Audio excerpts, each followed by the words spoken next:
안녕하세요, 오코치입니다. 오늘은 백워드 스케이팅에서 크로스오버와 멈추는 방법, 그리고 돌아뛰는 방법까지 배워보도록 하겠습니다. 자, 뒤로 가면서 크로스오버 스케이팅도 앞으로 갈 때의 기본 자세와 또 크로스오버 발 바꾸는 메커니즘이 아주 비슷합니다. 하지만 두 개 중에 차이가 있다면은 내가 나가고자 하는 방향 쪽의 무게 중심인데요. 앞으로 나아갈 때는 머리가 앞으로 쏠려 있고 내 시선과 가슴 그리고 스틱 끝이 가는 방향을 정했다고 한다면, 뒤로 갈 때는 오히려 엉덩이 그리고 발 뒤꿈치가 향하는 곳으로 스케이팅을 하게 됩니다. 뒤로 스케이트하는 거기 때문에 가슴을 좀 더 정면을 열어놓고 그 상태에서 스케이팅을 시작할 건데요. 처음 스케이팅의 시작은 C컷부터 시작이 됩니다. C컷에서 앞으로 갈 때와 마찬가지로 무릎 들어서 발가락을 놔주는데, 이때 중요한 점이 내 상체의 움직임입니다. 내가 가야 되는 방향으로 엉덩이를 보내줘야 되는데 내 상체가 이미 트위스트가 돼 있으면은 엉덩이를 내가 보내고자 하는 방향 쪽으로 갈 수가 없습니다. 내가 가야 하는 방향이 이쪽이라면은 반대쪽으로 내 시선과 가슴 그리고 블레이드 끝을 가리킵니다. C컷과 함께 내 상체가 반대쪽 방향으로 스퀘어하게 맞춰준다면은 내 엉덩이는 이미 가야 되는 방향 쪽으로 틀어지기 때문에 훨씬 더 도움이 될 겁니다. 그리고 무릎을 넘겨서 안쪽 다리 펴주면서 발가락으로 차주는 것까지 신경 써주시고, 크로스오버가 된 상태에서 안쪽 다리를 발가락으로 차줬으면은 가지고 올 때 내 어깨 너비보다 좁게 가져오는 게 아니라 밀었으면은 내 어깨 너비보다 넓게 가져오는 게 뒤로 가는데 중심 잡기도 훨씬 좋고 다음 어떤 동작을 이어서 할 때도 훨씬 안정적인 포지션을 가지고 올 수가 있습니다. 자, 처음 기본 스케이팅 자세에서 C컷과 함께 시작을 해주고요. 내 몸을 바깥쪽으로 스퀘어하게 놔두고 무릎 들어서 발가락 놓고 발을 내 어깨 너비보다 멀리 가져옵니다. 반대도 마찬가지로 C컷 스케이팅과 함께 내 몸의 포지션을 바깥쪽으로 만들어 놓고 무릎 들어서 발 앞꿈치, C컷 무릎 들어서 발 앞꿈치, C컷 무릎 들어서 발 앞꿈치. 자, 이렇게 무릎 들어서 발 앞꿈치를 강조하는 이유는 내 발이 교차될 때 무릎이 무릎을 넘어가는 포지션이 앞으로 가는 크로스오버랑 똑같기 때문에 계속 설명을 해드리는 거고요. 그리고 발 앞꿈치를 먼저 닿아야 내가 뒤로 갈 때도 발목에 구부러짐을 가지고 내 밸런스를 잡는 데 훨씬 도움을 많이 받을 수가 있습니다. 그리고 많은 분들이 아랫손을 자꾸 놓고 타려고 하시는 분들이 계시는데 마찬가지입니다. 내가 바깥쪽에 정면을 바라보기 위해서 바깥쪽의 포지션을 이걸 유지하기 위해서라도 아랫손은 꼭 잡고 해주세요. 아랫손을 100%의 힘으로 꽉 잡으라는 게 아니라 이 스틱을 살짝 쥬므로써 내가 바라보는 방향을 잡기가 훨씬 쉬워집니다. 자, 이렇게 크로스오버 한 번 발 바꾸는 게 쉬워지시는 분들은 이어서 발을 2번 바꾸는 것도 연습해 보시면 좋습니다. 똑같이 시작은 C컷 스케이팅에서 무릎 들어서 발 넘겨주고 갖다 놓는 발 넓게 가져가시고, 또 C컷에서 갖다 놓는 발 멀리 갖다 놓고 내 엉덩이의 방향이 가야 하는 방향 쪽으로 움직이면서 가져야 된다는 점 잊지 말아주세요. 네, 이번에는 뒤로 가다가 멈추는 방법을 배워볼 건데요.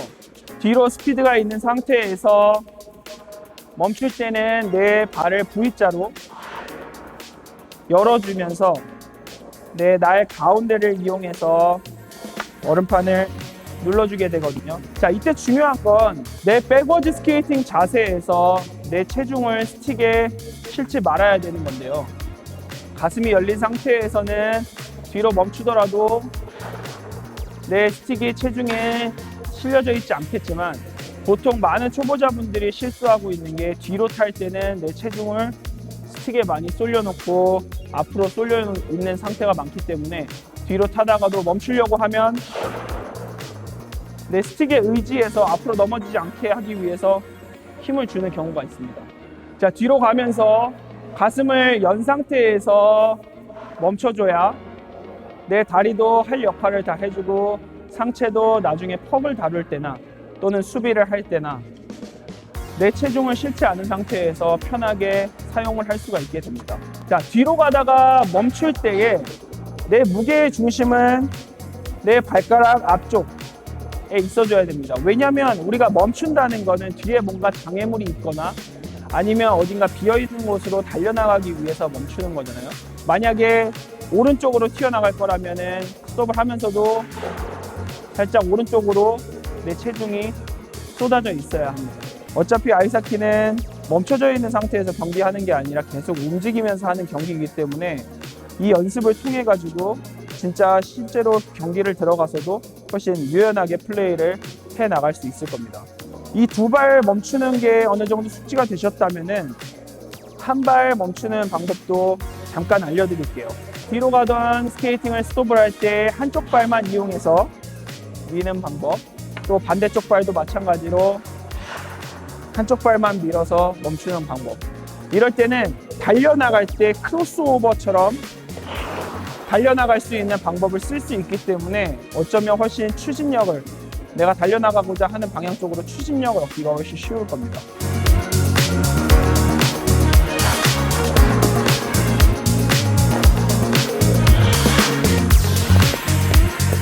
네, 다음은 돌아뛰기를 배워보겠습니다. 돌아뛰기에서 제일 중요한 점은 바로 상체 회전과 무릎입니다. 상체 회전은 내가 바라보는 방향, 내 블레이드의 끝, 그 부분을 생각하는 건데요. 자, 앞으로 가다가 뒤로 갈 때도 백스케이팅으로 돌아설 거니까 뒤쪽을 먼저 바라보고 내 스틱의 방향도 뒤쪽을 가리키면서 상체 회전을 만들어줍니다. 그리고 돌려고 하는 쪽에 무릎을 먼저 열어줘야 됩니다. 자, 스케이트를 타고 가다가 고개를 돌리고 내 스틱과 무릎을 열어서 발의 전환을 만들어줍니다. 자, 앞으로 가다가 뒤로 갈 때 항상 생각하셔야 되는 게 고개 돌리고 스틱 끝, 시선 따라가고 상체 회전 만들고 무릎 열어서 발가락을 다시 정면을 향하게 하고 뒤로 스케이트. 자, 이제 반대로는 뒤로 가다가 앞으로 뛰는 돌아뛰기를 해볼 건데요. 자, 이렇게 뒤로 가다가 돌아뛸 때도 마찬가지로 고개 먼저 돌리고 스틱 끝 돌려줘서 상체 회전을 만들어주고 그리고 무릎을 열어 가야 되는 방향 쪽으로 방향을 바꿔줍니다.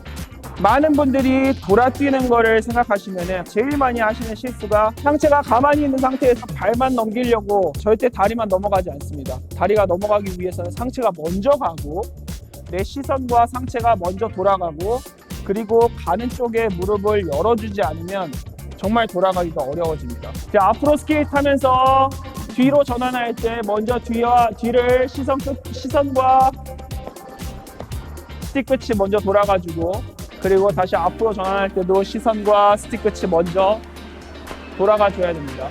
자, 시선 스틱 끝 돌았으면은 돌아가는 쪽 무릎을 먼저 그쪽 방향으로 돌아주고 그리고 또 가야 되는 쪽을 바라봤으면 스틱 끝과 함께 무릎이 돌아서 돌아뛰기를 만들어 줘야 됩니다.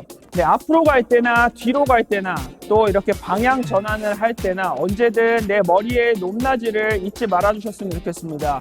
그 이유가 뭐냐면 나중에 퍽을 가지고 다룰 때나 또는 퍽을 안 가지고 있을 때도 내 스틱의 길이를 가늠하기 위해서는 내 한결같은 머리 높이가 굉장히 중요합니다.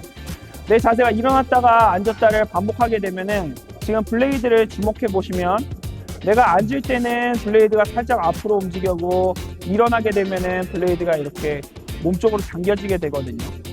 나중에 퍽을 다루고 움직일 때 훨씬 어려움이 있을 겁니다.